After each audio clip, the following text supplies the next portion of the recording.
Muy bien, pues vamos a dar inicio al conversatorio. Muchas gracias por acompañarnos en este evento que es organizado por el Dual CP Institute of High Energy Physics de la Facultad de Ciencias de la Universidad de Colima y la Coordinación General de Investigación Científica también de la Universidad de Colima. El Dual, como se le conoce a este instituto, fue fundado en el 2006 y es un instituto virtual dedicado a la promoción de la física de altas energías más allá del modelo estándar en la comunidad científica mexicana. Participan y han participado personas de la Universidad de Colima, de la Benemérita Universidad Autónoma de Puebla, de Hidalgo, San Luis Potosí, Guanajuato y más recientemente el TITS de Jalisco. El día de hoy tenemos un conversatorio con título Doctorado en México, ¿luego qué? Que viene a continuar con una serie de eventos que hemos tenido en el último mes, en donde hemos podido platicar con algunas personas que se dedican a la ciencia en diferentes etapas y posiciones dentro de sus carreras científicas. Y hoy nos toca hablar con 3 personas que realizaron sus doctorados en instituciones mexicanas y que ya nos platicarán la situación que vivieron durante esa experiencia y qué han hecho y dónde están al momento. Nuestros panelistas el día de hoy son Eduardo Peinado, quien actualmente está en la UNAM, Enrique Díaz, que actualmente está en K-Force, y Carlos Vaquera, que actualmente está en la Universidad de Guanajuato y CONACYT. Bienvenidos, Eduardo, Enrique, Carlos, y muchas gracias por participar con nosotros en este conversatorio. La dinámica va a consistir, por si no han visto los conversatorios anteriores, en que pues yo voy a ir lanzando algunas preguntas que tienen la finalidad de detonar una conversación. Entonces, dependiendo de cómo vaya la discusión, yo los interrumpiré, le pediré que alguno de ustedes tome un punto que dejó pendiente otro, etcétera. El chiste es llevar una conversación amena, relajada, donde pueden decir todo lo que ustedes quieran, sabiendo que están siendo escuchados libremente. Se está publicando en Facebook en vivo. Obviamente queda la grabación y también el video se publica posteriormente en YouTube. Así que para empezar, pues empecemos por el principio. Voy a empezar con una pregunta que me gustaría que los 3 respondieran de manera independiente, y es una pregunta muy sencilla de hacer y a lo mejor no tan sencilla de responder, pero pues ya veremos a ver cómo nos va. Me gustaría que empezara Carlos, posteriormente Enrique y luego Eduardo con esta primera pregunta. La pregunta es, ¿cómo se decidieron por una carrera científica? Carlos, adelante. Muy bien. Bueno, la verdad es que por azar, porque a mí siempre me interesó la ciencia, gracias a mi hermano que siempre me inculcó gusto por la ciencia. Yo no sabía hasta muy tarde, ya casi entrando a la edad adulta, que había científicos mexicanos y tampoco sabía que yo podía ser científico hasta que salí de la prepa. Yo entré a la universidad a estudiar física porque el programa de física al que entré pertenecía a un tronco común de ingenierías. Yo pensaba que mi destino era hacer una ingeniería. Entrando a la universidad fue que me di cuenta de que me gustaba la ciencia. Fue entonces cuando decidí quedarme a, a estudiar física y eventualmente a convertirme en un científico, en un investigador. Entonces muy tarde fue para mí esa decisión. Ok, gracias, Carlos. Enrique. A mí me afectó o influenció mucho el PBS, una cadena de Estados Unidos donde ves programas de ciencia. Ver a Carl Sagan y la serie Cosmos. Entonces, yo de niño sabía que existía algo llamado científico Y cuando veía a Carl Sagan viajando por el mundo y presentando ideas de lo que era el proceso de descubrimiento, a mí eso me cautivó. Entonces, yo sabía que convertirte en un científico te abría posibilidades que como un niño mexicano, de otra forma sería muy difícil tener acceso a eso. Entonces yo desde niño sabía, yo quiero ver hasta dónde puedo llegar en ese proceso que está hablando todos estos científicos. Vamos a descubrir que eres un científico. Eso me influenció mucho. Gracias, Enrique. Eduardo, ¿nos compartes tu opinión, tu experiencia? Sí, a mí en realidad me gustaban las matemáticas, medio friki el pedo, o sea, a mí esas no eres de Carl Sagan nunca, pero me gustaban las matemáticas. Y cuando llegué a la prepa, pues lo único que me gustaba básicamente era la matemática, hasta que por error caí en la física. Y estuve yendo a Culiacán para el entrenamiento de las Olimpiadas, y ahí fue cuando ya dije, pues voy a ser físico. Muy bien, muchas gracias. Todos nosotros nos conocemos y entonces a veces es difícil hablar y decir cosas que, pues si Fefo ya sabe para qué le voy a decir. También algunas de las personas que nos están escuchando son personas que les conocen, pero puede haber mucha gente que no sabe quiénes son ustedes ni nada acerca de ustedes. Entonces, la siguiente pregunta, quiero que hablen un poquito de su background, de dónde son. La pregunta tiene que ver ya los tres mencionaron que estudiaron física o que tuvieron que ver con física al inicio, pero sí me gustaría preguntarles que nos platiquen cómo llegaron, de dónde son, que den un poquito de background sobre su familia, lo que ustedes consideren importante y cómo hasta el final de la licenciatura. Y empezamos con Carlos. Muy bien, pues yo soy originario de León, Guanajuato, acá donde la vida no vale nada. Una de las cosas que más recuerdo de mi infancia es que en mi casa había una habitación habilitada como laboratorio, porque mis papás son fotógrafos de tercera generación. Y muy pronto en la vida me di cuenta de que mi casa tenía una habitación inusual. Las casas de mis amigos no tenían laboratorio.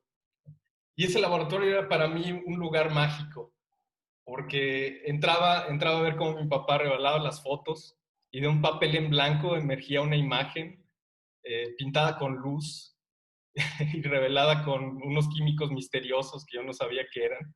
Pero siempre me interesó esa parte.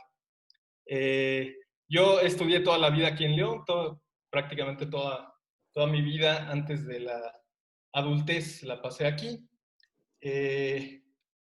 Entré a estudiar física en el año 2000, de nuevo pensando en estudiar una ingeniería, pero entrando a la física me enamoré de la disciplina, me enamoré del lugar, además, el antiguo Instituto de Física de la Universidad de Guanajuato. Tiene un ambiente excepcional, era como un centro botanero de ambiente familiar, donde toda la gente se conocía, había mucha amabilidad de parte de los investigadores que nos daban clases, y había un ambiente muy, muy cordial. Entonces, ahí hice mi licenciatura, que fue un periodo muy feliz de mi vida. Y ahí le paro, el que sigue. Eduardo, por favor. Estás en mute, Estás Eduardo. muteado, Eduardo. Perdón, yo soy de Juan José Ríos, es un pueblo, ciudad, no sé. Se supone que es ciudad, pero anyway, es pequeñito.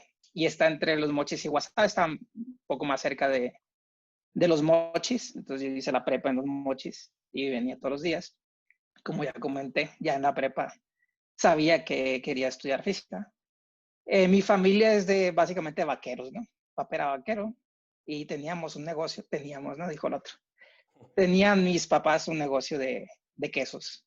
Entonces, había leche, quesos animales, hasta una yegua teníamos. Entonces, ese es mi background, ¿no? Y después me fui a Hermosillo, Sonora, a estudiar la licenciatura. Culiacán no me gustó, a pesar de que disfruté mucho el periodo que iba a la parte esta de las Olimpiadas, porque además tenía una tía que vivía allá. Tengo una tía que vivía allá. Todavía vive mi tía, pero ya vive en otro sitio. Que además quería mucho, quiero mucho, en realidad. Y pues la pasaba toda madre, ¿no? El fin de semana ahí con mis tíos. Y pues nada, después me fui a Hermosillo, estuve 4 años allá en la licenciatura, y ya, ahí me di cuenta que quería ser físico teórico, porque a pesar de que me gustaba moverle las cosas, pues era bastante bruto para eso, ¿no? O sea, desde que me explotó el primer capacitor dije, no, mejor la teoría. Y terminé siendo físico teórico. Y lo mismo, creo que el ambiente en las facultades de física, por lo menos en la que yo estudié, como mencionaba también Carlos, el ambiente con los profes era bastante relajado, ¿no? Éramos muy pocos, entonces todos nos conocíamos bastante bien. Muy bien, gracias. Enrique. Okay. Que mencionaste que dijéramos un poquito de contexto histórico. Entonces, mi bisabuelo fue un jornalero, era un pescador. Entonces, él a eso se dedicaba, al campo. Mi abuelo, ya que ya regresó de Estados Unidos porque se fue durante el periodo de la Segunda Guerra Mundial a trabajar a Estados Unidos, y es donde nació mi abuelo, y nació gringo, ciudadano. Entonces, mi abuelo se dedicó al ferrocarril y mi papá se volvió profesor, estudió en la UNAM. Y yo nací en la Ciudad de México. Después llegó el sismo del 85 y nos fuimos corriendo a la ciudad de Oaxaca. En Oaxaca nosotros éramos muy, muy humildes. Yo recuerdo mucho esos tiempos. Cuando yo era niño, en la televisión salían comerciales de que, oh, ya llegó la luz eléctrica a esta ciudad, ya tenemos agua potable, y se veía cómo abrían las llaves, ¿no? Esos eran los comerciales de México cuando yo crecí. Eso era el México que yo conocía. Nosotros teníamos un terreno en donde había una hortaliza gigantesca en la salida rumbo a Guelatao, y eso es todo lo que había.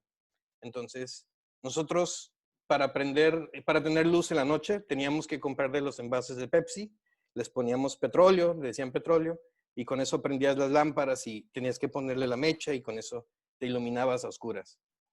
Teníamos una televisioncita donde veníamos ahí los comerciales, ¿no? Y todo cambió cuando nos fuimos a Tijuana, al norte de México, arriba del norte. Ahí nosotros tuvimos acceso a cruzar la frontera. Y cuando por fin o por primera vez yo vi Estados Unidos, yo vi edificios gigantescos, universidades grandes, con bibliotecas enormes. Y ahí es donde empezó a nacer mi curiosidad de por qué quería yo volver un científico.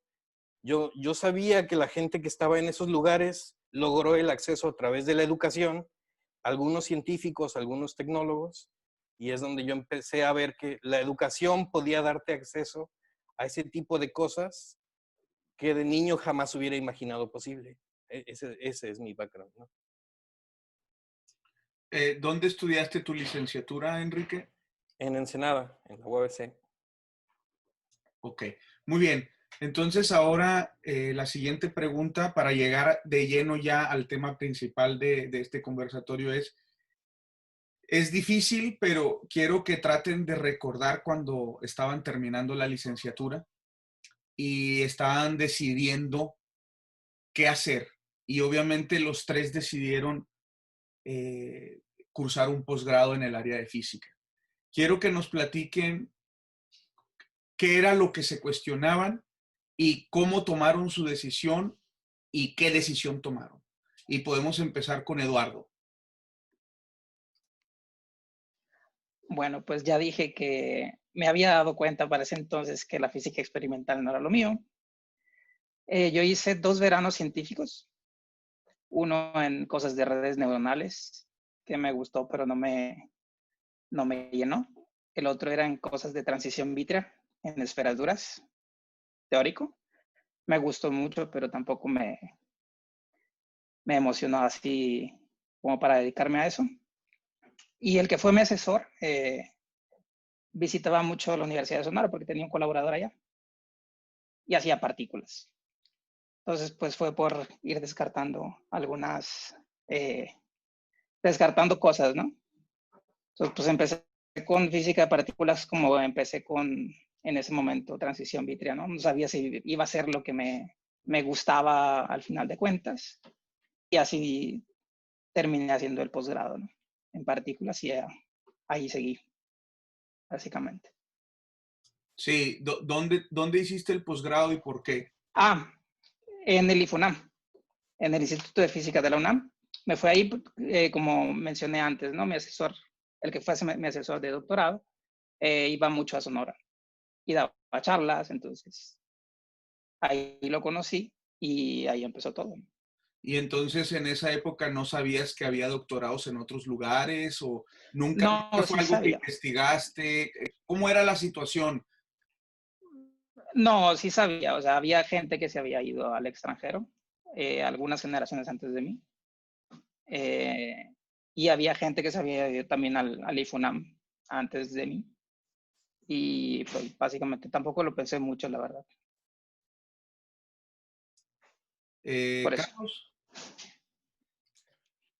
Muy bien. Cuando yo terminé la licenciatura, yo estaba en crisis, porque no me estaban saliendo las cosas como yo quería. Estaba muy agobiado porque simplemente no me salían.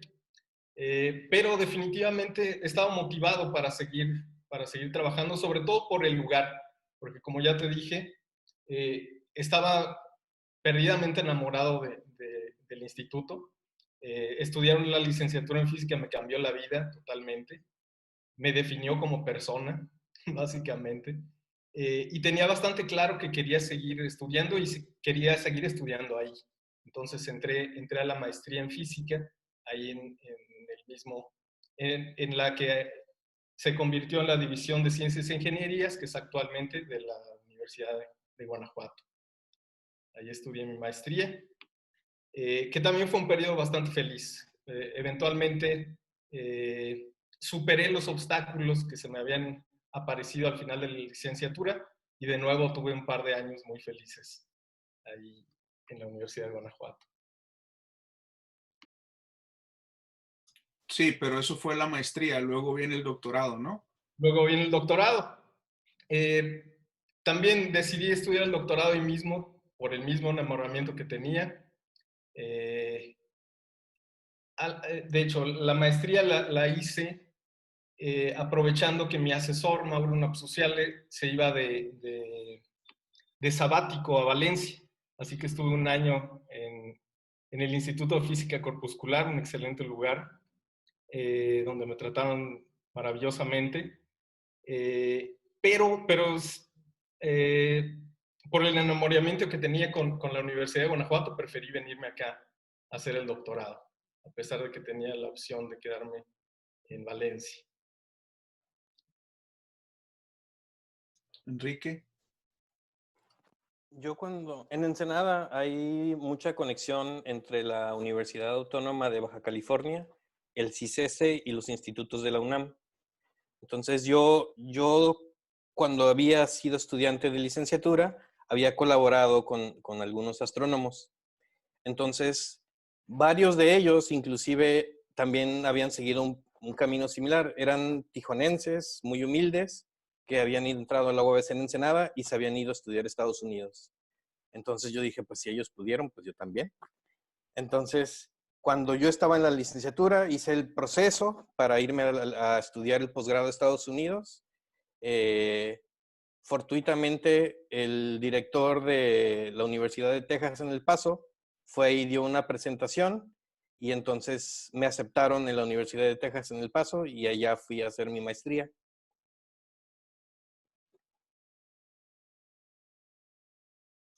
Sí, y luego hiciste también un doctorado, ¿no? Queremos Sí. llegar al doctorado. Ok. Díganos la experiencia. Ok. Después, cuando terminé la maestría, tocó una de las recesiones, entonces fue un poco difícil encontrar un lugar, pero afortunadamente encontré temporalmente un lugar en Fort Worth, Texas, en Texas Christian University, y después ya tuve la posibilidad de transferirme a Hampton University, y donde trabajé en Jefferson Lab, trabajé un tiempo bajo la dirección del doctor Luis Goiti, Y ese fue uno de los momentos más felices de mi vida. Para un poquito de contexto, los laboratorios nacionales, como uno de los famosos es el de Los Álamos, donde se desarrolló la bomba atómica. Entonces, los laboratorios nacionales en Estados Unidos, como Fermilab, Jefferson Lab, Sandia, son lugares que se dedican al avance de la ciencia y tienen científicos de muy alta calidad. Y como todos son muy buenos, hay unas colaboraciones y un lugar donde la academia tiene todos los recursos para seguir adelante. Entonces, por eso yo fui muy feliz ahí. Después tuve, como mencioné anteriormente, como mi abuelo era ciudadano, yo fui a hacer mi trámite de residencia americana y tuve un problema porque hay protocolos que se deben de seguir. Entonces me regresaron a México y ya no tenía nada y tuve que volver a empezar. Y después empecé otra vez nuevamente, otro doctorado, ahora en la Benemérita Universidad Autónoma de Puebla, y ahí es donde finalmente logré hacer mi doctorado en física teórica. Muy bien. Para los que conocemos más detalles de la historia, pues, eso sería tema para otro conversatorio y además como casi de stand-up, porque hay muchas cosas simpáticas en esa historia que vimos pasar a Enrique. Pero bueno, entonces a lo que quiero ir a lo siguiente. Ustedes tres son personas que entonces sacaron un doctorado en una institución mexicana, de hecho en 3 instituciones distintas, cada uno de ustedes en una de ellas, y que ahora están empleados. Quiero que comenten, obviamente hubo un tiempo entre el que ustedes terminaron sus doctorados y la situación actual, y quiero que nos platiquen un poco de la experiencia que han tenido y de lo que han hecho hasta ese momento. Y sobre todo, quisiera que nos hablaran y nos platicaran de si ustedes consideran que el doctorado que ustedes hicieron es lo que les ha permitido estar en este momento donde están.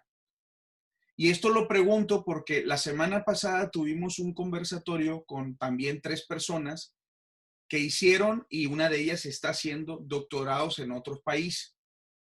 Y entonces ellos vivieron otra realidad que la que vivieron ustedes, y a lo que me gustaría llegar con este conversatorio, sobre todo porque sé que ustedes también tuvieron experiencia internacional posterior a sus doctorados. Quiero hacer esas comparaciones y que ustedes nos platiquen esa experiencia de manera pues personal. Entonces empezamos con Carlos. Muy bien. Pues mi experiencia en el doctorado, yo la equiparo a participar en un reality de supervivencia.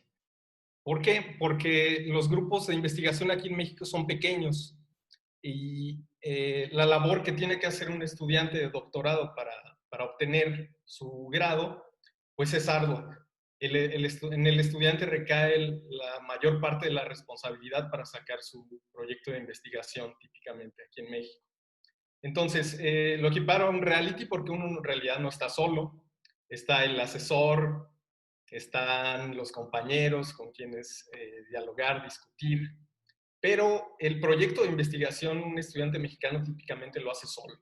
Empieza por plantearlo, hacer los cálculos, escribir el artículo, enviarlo a publicación, defenderlo ante el referee y hasta eventualmente publicarlo. Después de mi doctorado tuve la oportunidad de hacer un par de postdocs, uno ahí en Colima y otro de nuevo en el Instituto de Física Corpuscular en Valencia. Y me di cuenta de que la dinámica para los estudiantes de doctorado en esos lugares era diferente, en particular en el Instituto de Física Corpuscular. Allá un estudiante del doctorado no tiene tanta responsabilidad. El estudiante típicamente es involucrado en un proyecto que ya funciona. ¿Por qué? Porque los grupos de investigación allá son grandes y admiten nuevos miembros para formarlos. Entonces, típicamente el estudiante de allá no se le da tanta responsabilidad. se le da la misma responsabilidad, pero en dosis separadas.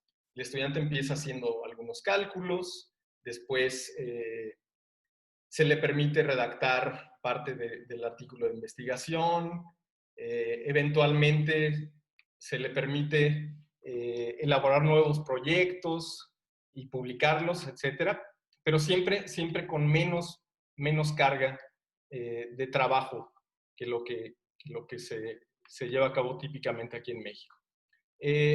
Yo no me arrepiento de haber hecho el doctorado aquí en México porque me hizo un superviviente. Y justamente esa característica es parte de lo que hago actualmente. Hacer trabajos de investigación que típicamente son arriesgados. Esa es mi especialidad, básicamente. Entonces, me siento contento de haber sido superviviente, pero creo que es un procedimiento duro para obtener un doctorado. Enrique.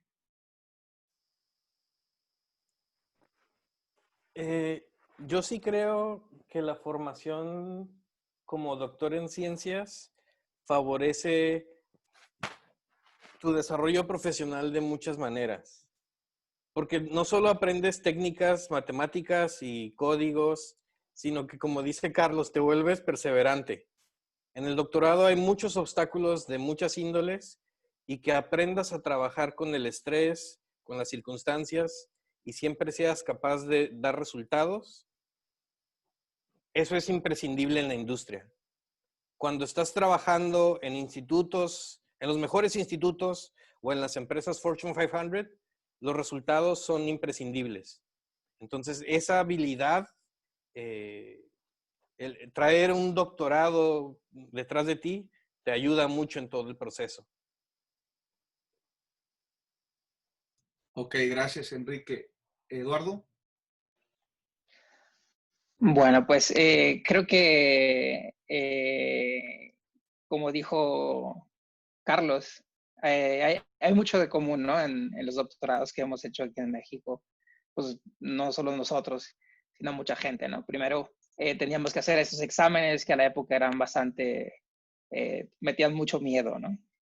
Entonces a mí me dijeron, pues te tienes que poner a estudiar 2 materias y el final de semestre presentarlas y por 3 semestres, ¿no?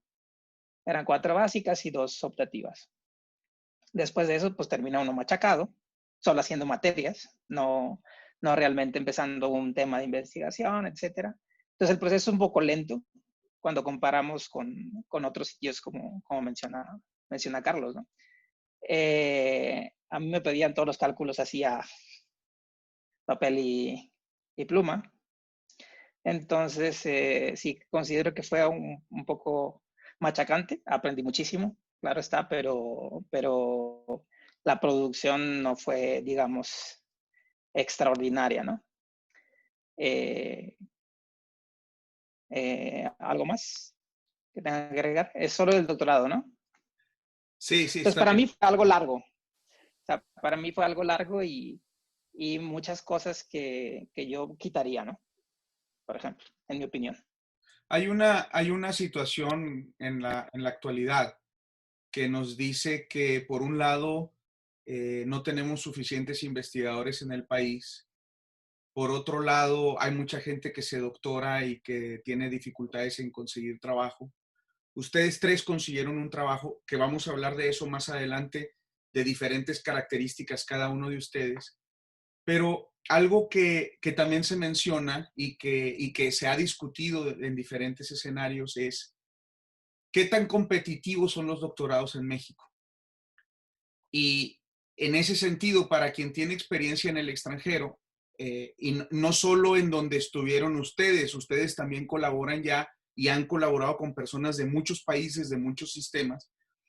En ese sentido, cuando ustedes analizan los doctorados que ustedes hicieron en las condiciones en las que a ustedes se les presentó, ¿podrían decir que sus doctorados los prepararon para ser competitivos? Cuando ustedes terminaron sus doctorados, ¿eran competitivos internacionalmente con la gente que estaba terminando doctorados en otros lugares?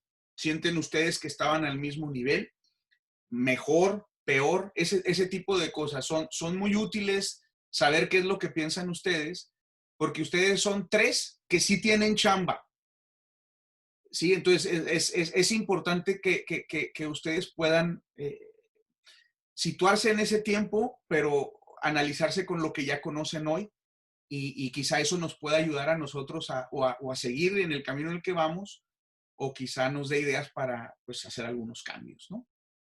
El que quiera comentar. Dale, Eduardo.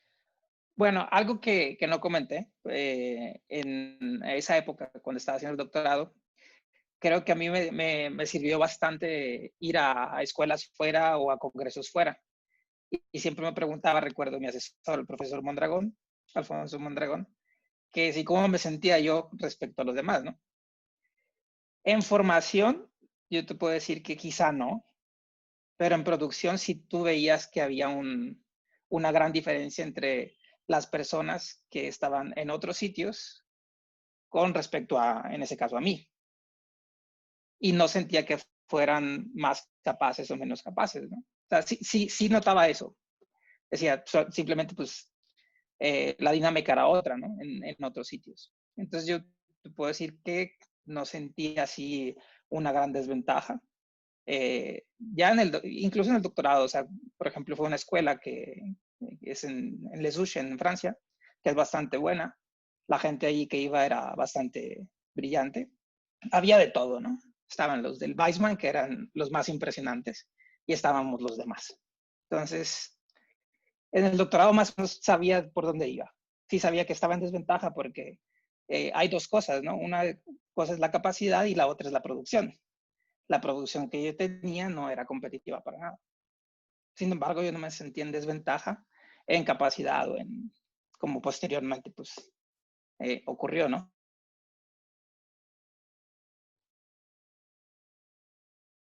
¿Alguien más? Carlos, adelante.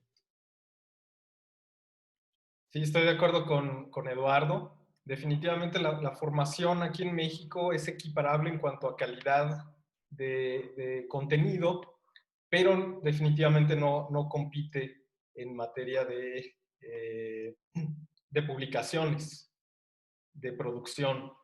Y otra cosa, que en México estamos aislados. Tenemos mucho menos contactos profesionales con respecto a Estados Unidos o a Europa, definitivamente. En eso también estamos en desventaja. ¿Quieres comentar algo al respecto, Enrique? Sí. Ok. La diferencia entre hacer ciencia en México y en primer mundo es como la diferencia entre el día y la noche. En Estados Unidos tienes todo un sistema que te apoya. Rutinariamente corporaciones vienen y te ofrecen estancias, te ofrecen trabajo. Todo, si quieres desarrollar un proyecto, hay todo el apoyo para brindarte eso. Y en cambio, en México, tienes que trabajar muchísimo más para lograr lo equiparable que ellos podrían hacer. Es como jugar un videojuego en nivel ultra difícil. Cualquier cosa que te pasa y te mueres. En Estados Unidos y en primer mundo no. Hay muchas facilidades para lograr muchas cosas. Entonces, por eso es tan difícil llevar a cabo una producción científica en México. Gracias, Enrique. Sí, de hecho, bueno, creo que hay coincidencia. Normalmente, cuando yo he platicado de estos temas con personas que hacen sus doctorados en países donde la ciencia no está muy avanzada, casi siempre contestan lo mismo. Dicen, en contenido, o sea, es decir, los problemas de los libros, sí, somos igual de fregones que todos, pero en productividad no. Y a mí me llama la atención en el sentido de que un doctorado, pues, es precisamente lo otro, en mi opinión. Y entonces la pregunta sería, los doctorados son los lugares donde se entrenan las personas para hacer investigación y en principio la fórmula esencial del doctorado es participar en la contribución de algo nuevo. ¿Ustedes piensan que los temas de investigación que se hacen en los doctorados en México hay desventaja con respecto a los temas que se hacen en otros lugares? ¿O ustedes vieron que más o menos era lo mismo? Más allá de cuántos papers podían sacar, ¿qué tan en el juego estaban ustedes cuando en la época en la que cada uno de ustedes terminó su doctorado?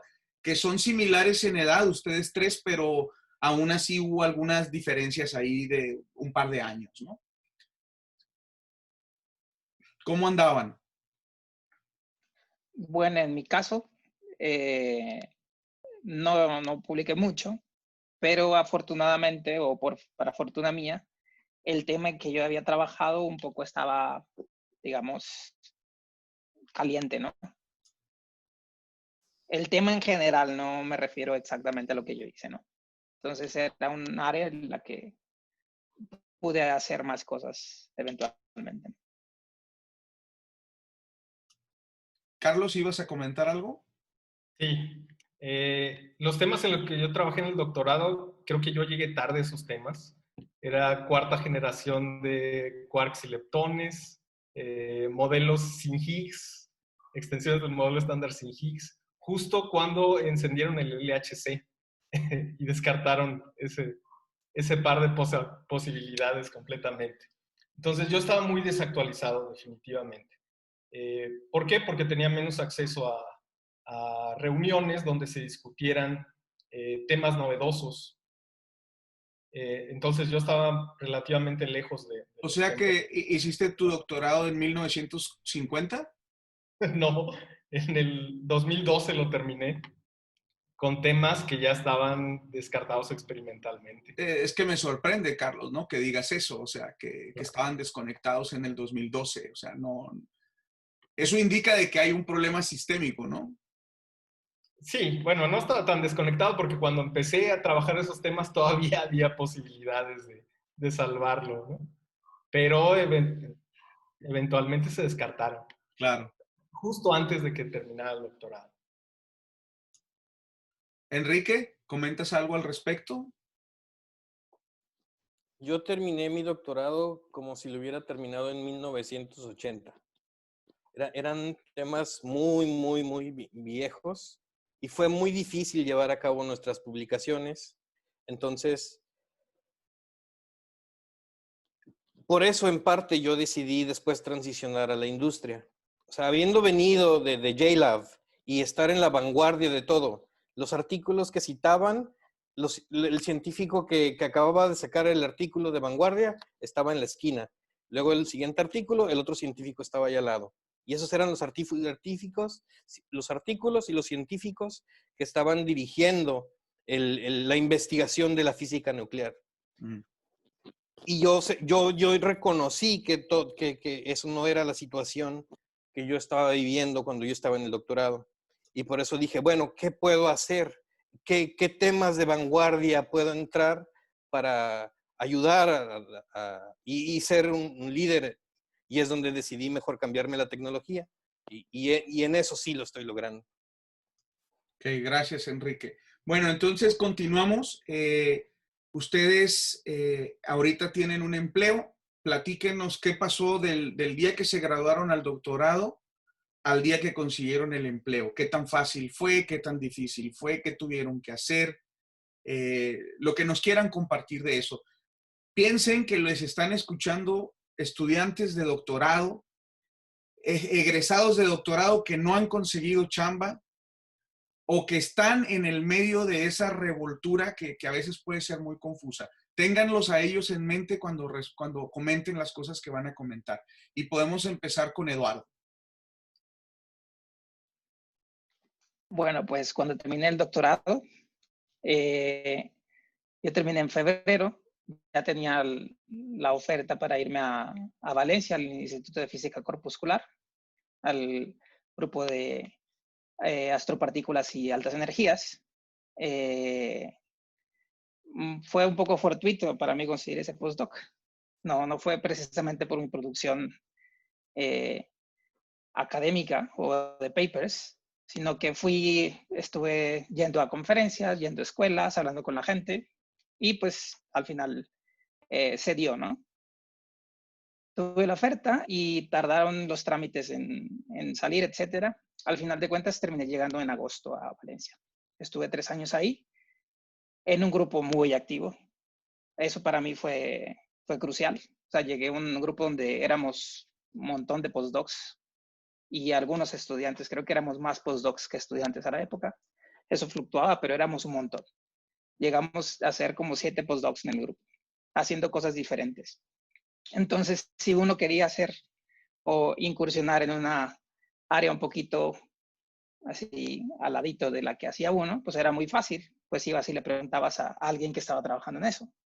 Además de que el grupo era bastante completo, ¿no? Estaba José Valle, estaba Martin Hirsch, estaba Pastor a la época ya.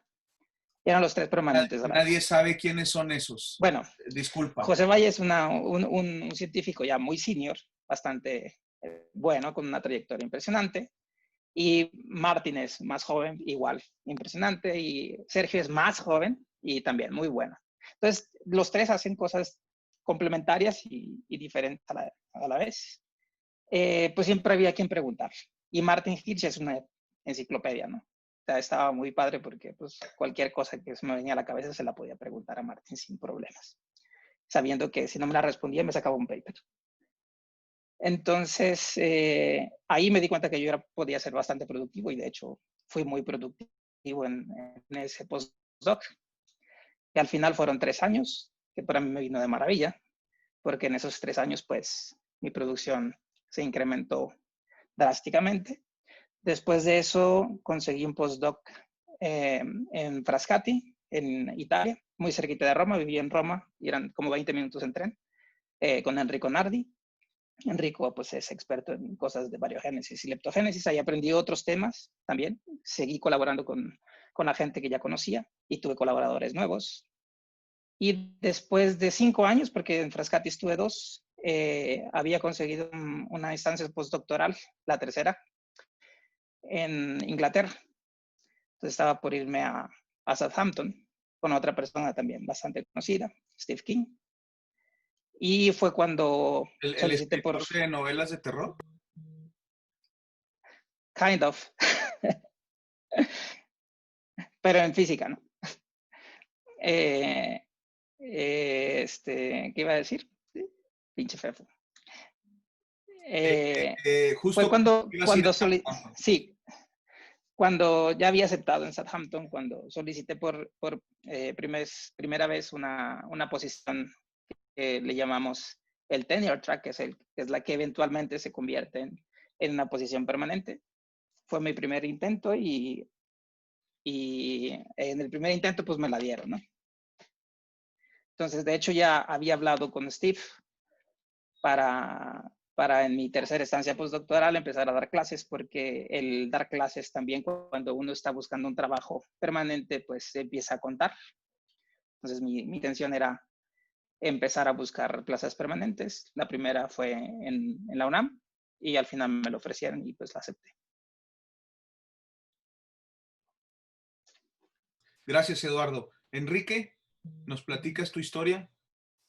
Yo tuve la fortuna de que tuve asesores y sinodales muy flexibles y me dejaron trabajar con mucha libertad. Y tuve colegas muy buenos con los cuales yo podía trabajar desde California, que tenía yo que rutinariamente ir allá.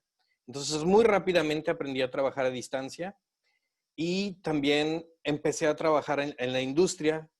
Entonces, rápidamente me integré a la tecnología, al desarrollo de web. Entonces, mientras también estaba haciendo ciencias y todo aprendí a hacerlo a distancia. Entonces, sí, esa fue la forma como yo pude incorporarme a lo que ahora hago, que es desarrollador de software, desarrollo sistemas. Y recuerdo una frase muy buena que me dijeron mis asesores. Nosotros no aprendimos cuando fuimos estudiantes todo lo que trabajamos ahora. Todos los temas han ido evolucionando y nosotros hemos ido aprendiendo. Y así ha ocurrido también en la tecnología. Lo que le llaman el cómputo de la nube, trabajar en la nube, trabajar con nuevos frameworks, nuevas estructuras de desarrollo de software. Todo eso lo he tenido que aprender yo solo conforme las circunstancias han ido cambiando.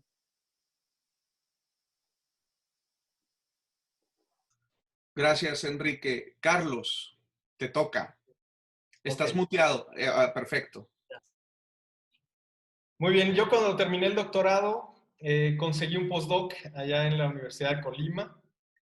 Fue un postdoc bastante productivo, justamente por la capacidad que tienen allá de invitar gente. Tuve la oportunidad de colaborar con un par de invitados que estuvieron por allá, con Olindo Corradini y con Enrique Jiménez. Y entonces fue un periodo bastante productivo para mí.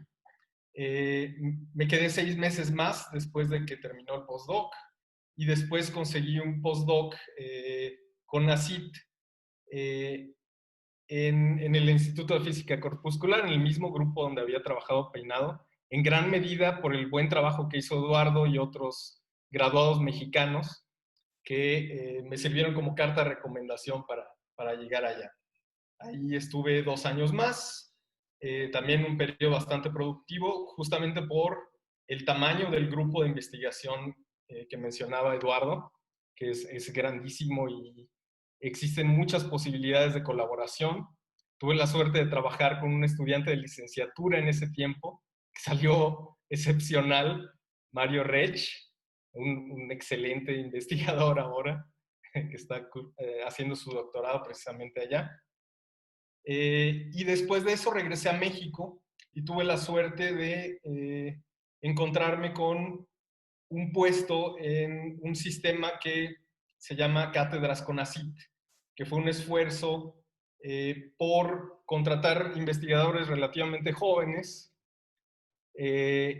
a través del CONACYT y asignarlos a instituciones de investigación, sobre todo universidades públicas, y me tocó la suerte de quedarme aquí en León, en la institución que me formó originalmente. Desafortunadamente, para los que nos escuchan, ese programa de cátedras ha sido cancelado en el sentido de que ya no hay cátedras nuevas, ya no se ofertan esas cátedras. Entonces, es una oportunidad de trabajo que se ha perdido en los últimos 2 años, que existía y que se ha perdido, desafortunadamente. Bueno, se perdió, pero se reemplazó por un ambicioso programa de contratación de científicos en todas las universidades estatales, ¿no? Eso nos gustaría, Ok, pero eso no. me ayuda para el siguiente tema, que es con el tema que quiero finalizar las preguntas que yo estoy sugiriendo y que luego pasaremos a las preguntas de nuestro auditorio. ¿Cómo ven la situación actual en términos de política pública para la ciencia, en términos de la administración de la ciencia y en términos, si quieren, generales del país? Aunque sí pediría, por el contexto del conversatorio, pues que nos orientáramos a la parte científica. Sé que podrían ustedes platicar de muchas cosas, pero digamos científica, educación, serían los temas que a mí, en lo personal, me gusta promover en este conversatorio. Entonces, desde sus trincheras y sus experiencias y sus visiones, me gustaría que compartieran con nosotros cómo ven la situación, cómo se sienten, qué proponen, lo que ustedes gusten. Y como Enrique levantó la mano, pues le damos la voz a Enrique. Yo estoy muy preocupado, francamente. El recorte del 75% que se le está planteando a muchos institutos, la ley del derecho de autor y Código Penal Federal que acaba de salir, todos esos son cosas que van a afectar de forma muy negativa toda la ciencia mexicana. Todo el progreso que se ha logrado, el poco progreso que se logró por el esfuerzo de muchos científicos, está en riesgo de venirse abajo. Ahora, si te preguntas qué es lo que están haciendo en Estados Unidos, en Estados Unidos hay una competencia con diferentes países y se están llevando medidas para avanzar. Se acaba de generar el nuevo Endless Frontier Act, el Acta de Leyes Sin Fronteras, donde se va a proporcionar $100 billones a la National Science Foundation. Entonces, los países de primer mundo, en vez de venirse atrás y esconderse, están empujando por un avance científico. Y eso es lo que a mí me atrajo a este conversatorio, el ver el peligro y lo que parece ser malas acciones y la necesidad de entablar un mejor diálogo o mayor diálogo con el público en general y ojalá con los políticos, que ustedes logren y que ellos les brinden acceso para que puedan tener una mejor comunicación y en vez de dañar todo lo que se ha logrado, tratar de mejorarlo un poco. Eduardo. Yo no veo nada bueno o nada bien el panorama que nos pintan, ¿no? Cuando llegué a México, yo ya notaba que pues no eran las mejores condiciones en general para la ciencia, ¿no? O sea, el gobierno, pues nunca, para los gobiernos nunca fue algo, digamos, prioritario. Entonces, por lo menos las ciencias básicas, ¿no? Que es a la que nos dedicamos nosotros. Bien o mal, nosotros somos pues físicos teóricos y podemos sobrevivir con poco, pero la ciencia es más que eso, ¿no? O sea, están los biólogos, están los físicos experimentales, están los químicos, que sin el apoyo o el poco apoyo que ya estaban recibiendo, pues va a ser más complicado. Y la otra cosa es que parece que para este gobierno no solo la ciencia no es prioritaria, sino es un problema. Entonces, a mí me preocupa bastante el panorama actual. Y bueno, la educación pues va por donde mismo. Ok, gracias Eduardo. Carlos. Sí, estoy de acuerdo con que el panorama es oscuro. Yo creo que la ciencia en México es pequeña y esa es una realidad con la que tenemos que enfrentarnos. Lo que a mí me gustaría como científico es que la ciencia en México creciera, pero eso no es lo que está pasando. La ciencia en México se está recortando. Se está recortando periódicamente, además. Y eso implica que la ciencia en México eventualmente puede colapsar, porque está ya en condiciones de no competitividad y el recorte a los recursos a los que pueden acceder los científicos, pues pone mucho en riesgo al futuro de la ciencia en México. Otra cosa que iba a comentar es que típicamente se nos dice que no se puede invertir en ciencia porque México es un país pobre. Pero uno tiene que entender por qué México es pobre. Y es pobre porque no se invierte en ciencia en realidad. Si tuviéramos más ciencia, tendríamos definitivamente mejor calidad de vida eventualmente. Entonces, pensar que no se puede invertir en ciencia porque México es pobre es una falacia. Si queremos cambiar esa realidad, hay que invertir en ciencia definitivamente. Gracias, Carlos. Yo creo que es muy claro para, obviamente, nosotros cuatro y muchas de las personas que nos están escuchando, lo que acabas de decir. No eres rico porque, no tienes ciencia porque eres rico, sino eres rico porque hiciste ciencia o tienes ciencia, ¿no? Dicho así muy en una frasecita que con todas sus implicaciones y con todos los matices que ello amerita. Sin embargo, creo que no es suficiente decir eso y no es suficiente decirlo ante una sociedad que en el mejor de los casos simplemente ignora la ciencia, pero que quizá incluso le molesta la ciencia, y sobre todo a un gobierno que claramente le molesta la ciencia.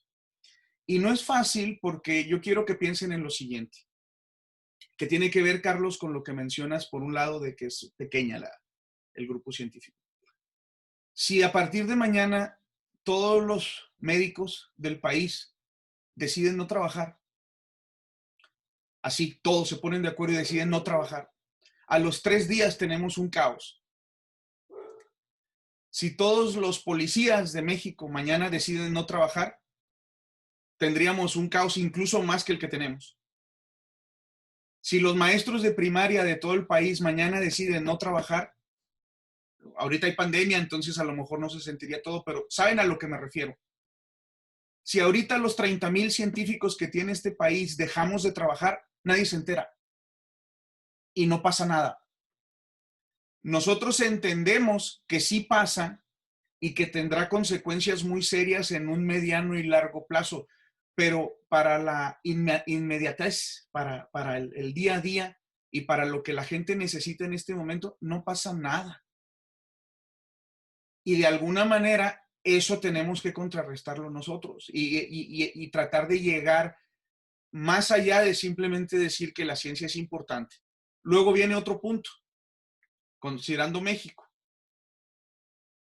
Por cada peso que México invierte de su Producto Interno Bruto, México invierte menos de 1 centavo en ciencia.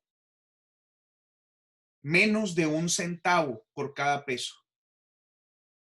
Y se habla de que hay corrupción en la ciencia y que se pierden las grandes cantidades de dinero y que se les ha dado un montón de dinero y no han hecho nada. Por menos de 1 centavo por cada peso del país. Entonces, tenemos que quizá, y esto lo digo porque ustedes son la generación que les va a tocar pelear todo esto en los próximos 10 años. Entonces, es muy importante que buscar estrategias y a lo mejor hasta con nuestros propios estudiantes, porque si se van a quedar en México, esa va a ser la realidad que van a tener y ellos y ellas van a tener que estarlo peleando todos los días. Entonces, ya no nada más se trata de hacer ciencia y de escribir papers y de sentirnos a gusto haciendo eso. Se trata también de que vamos a vivir en una realidad en donde tenemos que cambiar a la sociedad o intentar participar de un cambio de la sociedad. Y ahí es donde necesitamos ideas y necesitamos jalar todos parejos. Fefo, ahora mismo estamos atravesando no solo México, sino un montón de países por un gran problema, ¿no? Que está la pandemia. Si tuviéramos más científicos, no solamente en México, sino en todos lados, las posibilidades de encontrar una solución, ¿no? O una vacuna se incrementarían. Es simplemente eso, ¿no? O sea, tenemos un problema muy real, o sea, un problema real, que podría haber tenido una solución más rápida si hubiera más ciencia en todo el mundo, no solamente en México. Yo creo que esto es más general, ¿no? O sea, en un montón de países están igual o más jodidos que México y otros están mejor, ¿no? Pero simplemente para la gente que pues, no está cercana a esto, yo creo que eso sí es un impacto y eso es un mensaje muy claro. Si tú acabas con la ciencia en México, no va a haber gente que busque vacunas o que busque curas para ciertas enfermedades, ¿no? Que eso sí es algo a lo que a las personas les puede llegar, ¿no? Lamentablemente, si quieres hacemos una apuesta, en unos 2 años que ya haya vacuna, se va a olvidar todo eso. Y es una apuesta que quiero perder. Mira, yo creo que... ¿Qué apostamos? Hay que hacer la apuesta pública. O sea, ¿te refieres a que se va a olvidar lo de la pandemia o que No, se va a olvidar, esto de la importancia de la ciencia y que ahora no, es que ahora mismo me queda claro que da igual, incluso en la misma pinche pandemia, yo quería que apostara. Les vale madre. O sea, yo quería que apostara. No, pues te apuesto un montón de cheves, güey. Es algo muy importante, es muy importante y debemos hacer nuestros esfuerzos, ¿no? Todo lo que se pueda. Y ese es un solo un ejemplo, ¿no? Hay un montón de cosas claro. que no tendríamos sin ciencia. O sea, todas las comodidades que tenemos ahora mismo son porque alguna persona hizo investigación básica y otras personas, otro grupo de personas les encontró una aplicación, ¿no? O sea, yo creo que sí, eso nosotros tenemos claro. Insisto, Eduardo, es muy claro para nosotros. Pero lo que también debe ser muy claro para nosotros es que no es nada claro para una gran mayoría de personas. Y que además son las personas que pagan nuestros salarios. Entonces, que una alternativa, desde luego, es decir, no, bueno, es que eso no me corresponde. Yo debería estar haciendo investigación nada más. Y tiene cierta, claro, tiene cierta verdad ese statement, pero por otro lado está una realidad en la que estamos viviendo. Y además nos está afectando y nos estamos quejando. Entonces, puedes tener una actitud pasiva de decir, no, pues es que no entienden. A mí me contrataron para hacer ciencia y eso es lo que tengo que hacer, que, insisto, es válido. O la otra es decir, bueno, ¿hago algo para cambiar esto o no? Y sé que es bien difícil porque el éxito tiene muy poca probabilidad. Pero es algo que nos tenemos que plantear todos los días, quienes nos dedicamos a esto y quienes vivimos en un país como este. Y efectivamente que hay países peores, pero uno lo que pretende pues es tratar de contribuir a que la situación mejore.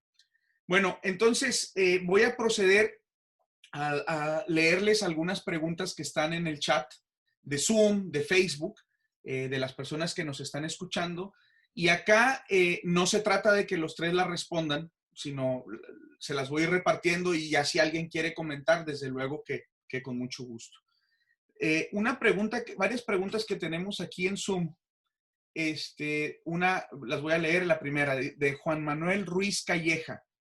Dice, como el doctorado forma científicos, siempre nos han dicho que la investigación depende del desarrollo de un país. Me gustaría oír sus opiniones sobre su ejemplo, que demuestra que el desarrollo de cualquier país depende de las investigaciones de las y los investigadores. Bueno, yo creo que eso de alguna manera ya, esa pregunta se hizo casi al inicio y ya en los temas que han compartido considero que ya. A Manzanares Mecha Flores, gracias Manzanares. José Manuel Ruiz Calleja otra vez dice, toda investigación en el primer mundo deja una experiencia muy importante. Sin embargo, ¿consideran que los temas no siempre coinciden con los intereses nacionales porque tienen que ajustarse a las líneas que priorizan esas otras universidades? Carlos.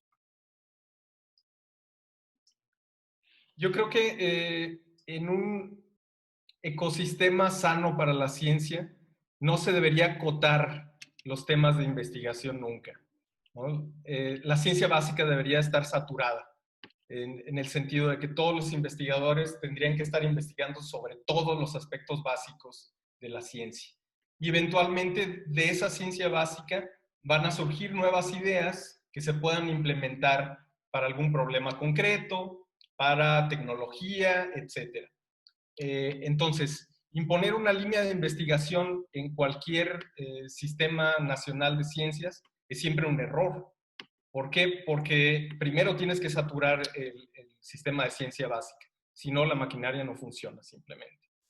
Podrás tener los mejores tractores del universo en un par de años, pero después de 5 años ya no van a ser los mejores.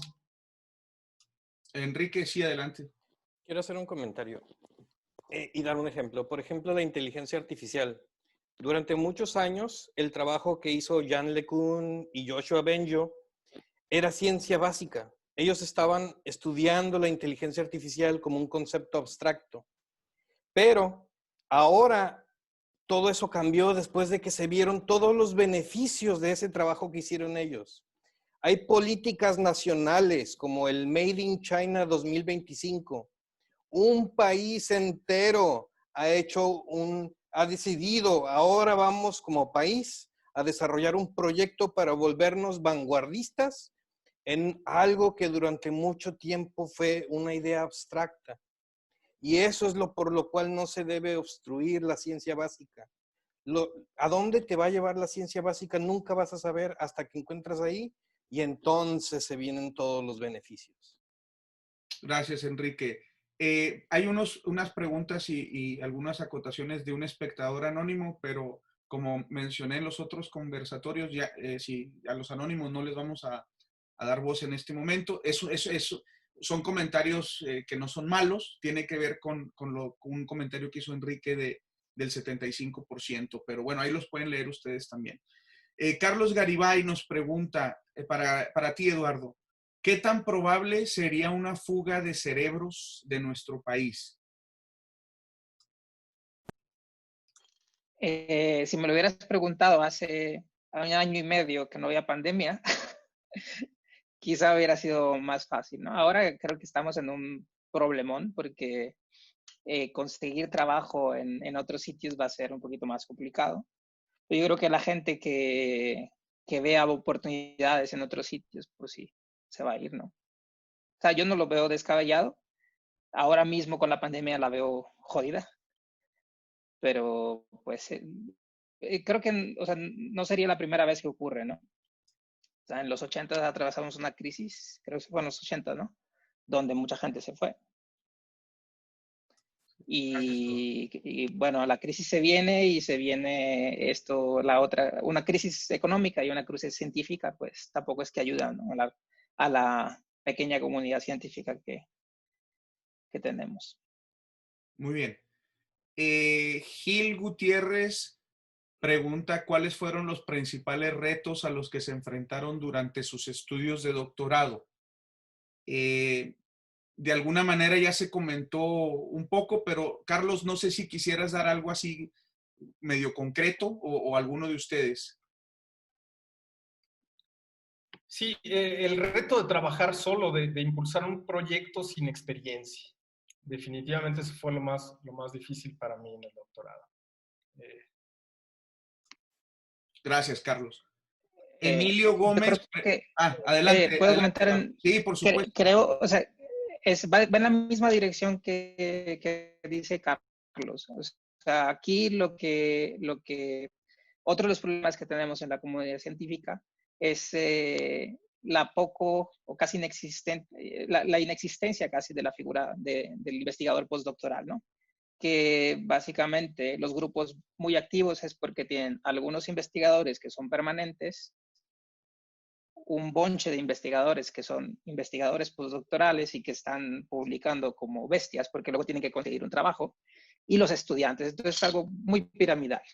Entonces el caso de, por ejemplo, que comenta Carlos, en el grupo donde trabajamos, en el mismo grupo donde coincidimos, más bien no coincidimos, pero coincidimos en ese grupo, es que allá los jefes, llega un estudiante nuevo o un estudiante de intercambio y te dicen a ti como postdoc, pues búscale un proyecto, ¿no? Que eventualmente termine en una publicación. Entonces los estudiantes terminan con una producción, y no solo la producción, también pues lo que van aprendiendo, ¿no? Cada paper que haces aprendes algo nuevo, ya seas estudiante, postdoc o senior. Entonces creo que va por ahí. El no tener postdoc yo creo que sí, afecta mucho. Que hay diferentes sistemas, ¿no? O sea, a ti te tocó la experiencia del IFIC, pero hay muchos lugares en donde en realidad trabajas con el investigador y quizá un postdoc o algo así, y aún sigue siendo muy productiva. Yo creo que es algo más sistemático, ¿no? La gente en sí es más productiva, también los profesores, sí, todo mundo, ¿no? Y también debo decir que no todos los grupos fuera de México también son súper productivos, hay de todo, ¿no? O sea, hay grupos muy productivos y hay otros que están igual de jodidos. Es el promedio el que cuenta. Sí. Aquí viene una pregunta hecha para Carlos. ¿Consideras, Vaquera, que se pierde más gente en el camino con el sistema mexicano? Y la pregunta la hace Selim Gómez. Muy bien, mi compadre el Selim. No lo sé, no conozco la estadística, cuánta gente deserta en cada sistema. Lo que sí me queda claro es que el sistema mexicano es menos competitivo porque los estudiantes tienen menos producción, definitivamente. Entonces, esos estudiantes tienen menos posibilidades de ser captados en un postdoc donde compita mucha gente de todos lados del mundo. Definitivamente el sistema mexicano es menos competitivo por la baja producción. Me gustaría hacer un comentario en ese sentido, nada más para que no se vaya a ver como que hay una tendencia a decir que en la ciencia hay una gran crisis por el publish or perish. Es decir, publiquen, publiquen, publiquen, o si no se van a morir. Y ahorita que tú estás hablando, los dos hablaron de productividad y de que el sistema mexicano está en desventaja competitiva porque no hay tanta productividad como en otros lugares. A mí me gustaría mencionar como contratador, es decir, yo he tenido ya la experiencia de tener que revisar las solicitudes de personas de diferentes lugares, que el problema no nada más es el número de papers, sino que la experiencia que da esa productividad hace que el estudiante obtenga una panorámica y una madurez mucho más grande de los aspectos de la labor de la ciencia, no de las ecuaciones, ni de su capacidad matemática, sino de lo que implica el día a día de la actividad. Y entonces es un nivel de madurez muy diferente, la forma en que hablan, la forma en que conocen el campo, que no es necesariamente en las cosas que trabajaron, se ve mucho la diferencia. Ahí lo dejo en este momento. Nos vamos con Emilio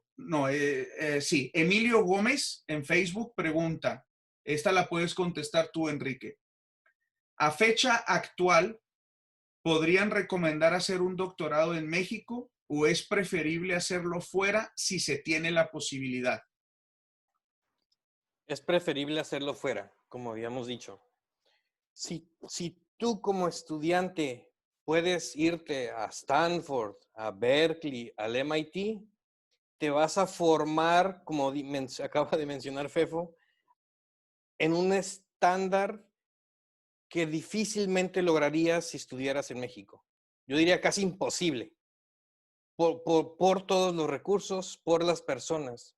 Los institutos que están allá no solo lo forman todos los recursos que tienen, sino a las personas que están ahí. Como una frase que me gusta. A players hire A players, B players hire C players. Eso es cierto. Los mejores contratan a los mejores. Deciden trabajar con personas mejores que ellos o iguales. Y eso es solo algo que experimentas cuando estás trabajando en un lugar de vanguardia. Ok, Enrique, ¿alguien quiere comentar algo más sobre eso? ¿No? Simplemente depende de dónde, ¿no? Tú apuntaste Stanford y MIT, o sea, depende del lugar, ¿no? Depende de qué lugar te vas a ir. Y en realidad el doctorado depende con quién vas a trabajar, ¿no? O sea, básicamente en qué temas vas a trabajar, con qué persona vas a trabajar. O sea, dependen muchos factores, yo creo. Sí, ¿y en average? Sí. Bien. Vamos a ver, Cristian. Esta es la que la contesto para Carlos, ya que participó ahorita Eduardo. Cristian Majonri Colorado Bulbarela pregunta, con una licenciatura científica, física, entre paréntesis, en la situación actual del país, ¿recomendarían seguir en el camino científico o crear experiencia laboral antes de seguir con un posgrado?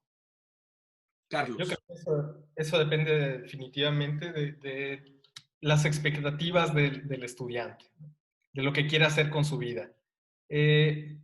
Aquí, la formación de la licenciatura, de la maestría, del doctorado en física son muy académicas, pero en realidad las habilidades que se adquieren en esta formación sirven para muchos otros contextos.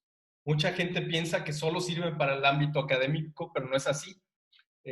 Esa gente eventualmente deja la física para tomar un trabajo y se da cuenta de que le va de maravilla en ese trabajo por los superpoderes que adquirieron en su formación. Así que eso depende definitivamente de qué es lo que quiera uno hacer con su futuro. La formación de un licenciado en física abre muchísimas posibilidades para empleos futuros o puestos futuros. Gracias, Carlos. Eduardo, Antonio Delgado dice que eres muy guapo. Gracias, Antonio. Tú también. Ernesto Moctezuma pregunta lo siguiente, Eduardo. ¿Cómo son las estancias postdoc en México?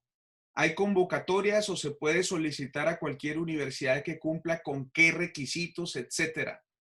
¿Se hace un postdoctorado financiado por CONACYT y al mismo tiempo ser candidato a SNI?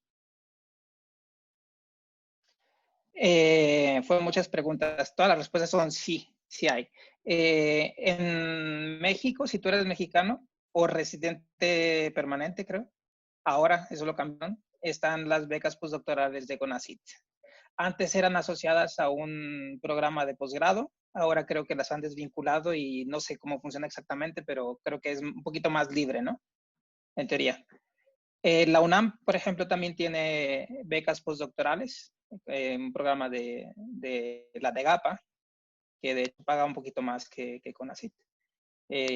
Yo, por ejemplo, ahorita hay dos investigadores postdoctorales trabajando conmigo, uno que está por DEGAPA, que es de fuera de México, y uno que es mexicano, que está con CONACYT, con las becas anteriores, ¿no? Que estaban ligadas a un programa de posgrado.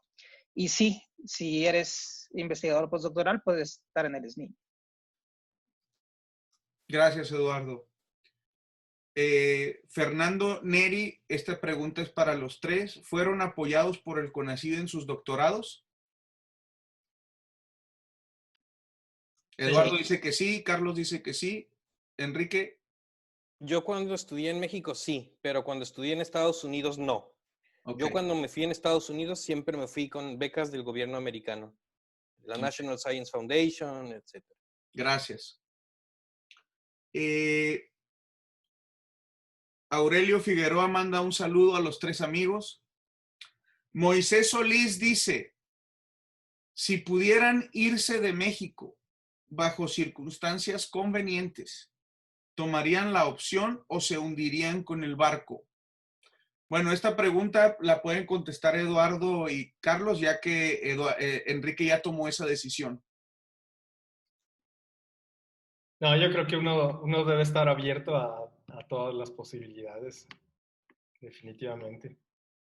Es una característica del físico, uno tiene que estar, del científico en general, uno tiene que estar dispuesto a moverse a donde sea preciso. Totalmente de acuerdo. Muy bien, muchas gracias. En el chat de Zoom, Mansa dice dice chingón, lo tengo que leer porque así dice, que uno de los panelistas contradiga a Fefo. Se pone machín. Fefo, estoy en contra tuya. Sí. Muchas gracias, Mansa. Y déjenme revisar a ver si no hay otra pregunta por acá. Sí, hay otra pregunta de Celine Gómez.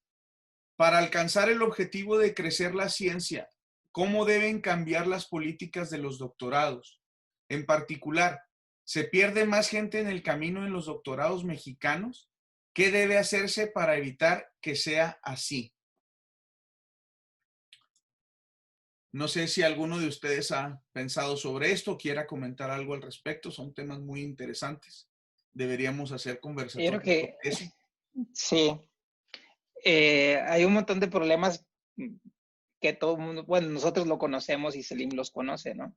Yo creo que cuando uno está en el doctorado, por lo menos en México, pasa por etapas de estrés, de pues bajoneo, etcétera. Entonces, quizá armar grupos de apoyos. Creo que Carlos había comentado una vez algo por el estilo, ¿no, Carlos? Bueno. Te di la palabra, Carlos. Sí, pero silenciosamente no la tomó. No, yo creo que hay muchos factores que se podrían mejorar. Y creo que sí. Hay muchos jóvenes ahora, entonces, me refiero a investigadores jóvenes como nosotros, ¿no? Jóvenes. Bueno, ya vamos a finalizar. Ya no veo más preguntas en ningún lado. Espero no haberme brincado ninguna. Hubo algunos comentarios que no leí, pero bueno, finalmente, pues para despedirnos, algún mensaje final que quisieran dar pensando en nuestros estudiantes de licenciatura en física o estudiantes que estén pensando, incluso más jovencitos, incorporarse a una carrera científica. Hemos hablado de que el país está teniendo dificultades, de que no se apoya la ciencia, ese tipo de cosas, y quizá, pues para ellos en este momento nuestros comentarios puedan hacerles dudar o, no sé, sentir alguna angustia o ansiedad al respecto. Entonces, imagínense que los tienen de frente, ¿qué les dirían? Que si tienen ganas de estudiar una carrera científica, que lo hagan. O sea, la ciencia es algo global. México no es el fin del mundo y no lo es todo. Entonces, Pueden hacer el doctorado fuera, pueden hacer el postdoctorado fuera, pueden encontrar trabajo fuera. O sea, yo creo que independientemente de cómo le vaya a ir al país, si a ustedes les gusta la ciencia, no hay nada más bonito que hacer lo que a uno le gusta, donde sea. Enrique. Yo a los estudiantes les diría, estudien ciencia, estudien tecnología. Si tienen, siempre hay formas de lograr progresar. Pueden escribirme a mí si hay jóvenes de doctorados que están interesados en cambiar a desarrollo web. Con gusto pueden escribirme y puedo decirles el proceso. Hacer ciencia y tecnología es imprescindible para que como sociedad mexicana salgamos adelante. No podemos detener los esfuerzos que hemos hecho y se tienen que aumentar. Necesitamos más científicos, muchos más. Cuando voten, cuando vean un senador, pregúntenle, ¿cómo piensa usted apoyar la ciencia? El presupuesto nacional de la ciencia tiene que llegar al menos al 1% para que avancemos como sociedad. Carlos. Sí, completamente de acuerdo. Nunca le diría a nadie, no, no estudie ciencia. ¿No? Jamás, jamás. Necesitamos ciencia en el mundo, no solo en México. Hace falta ciencia por todos lados. Es lo que mejora la calidad de vida de la gente. No hay más. Y uno como científico tiene que estar acostumbrado a superar obstáculos. Por el camino van a surgir por todos lados, así que hay que acostumbrarnos a sortearlos. Hay que seguir buscando los sueños, cumplir los sueños. Y si la ciencia está en esos sueños, mejor.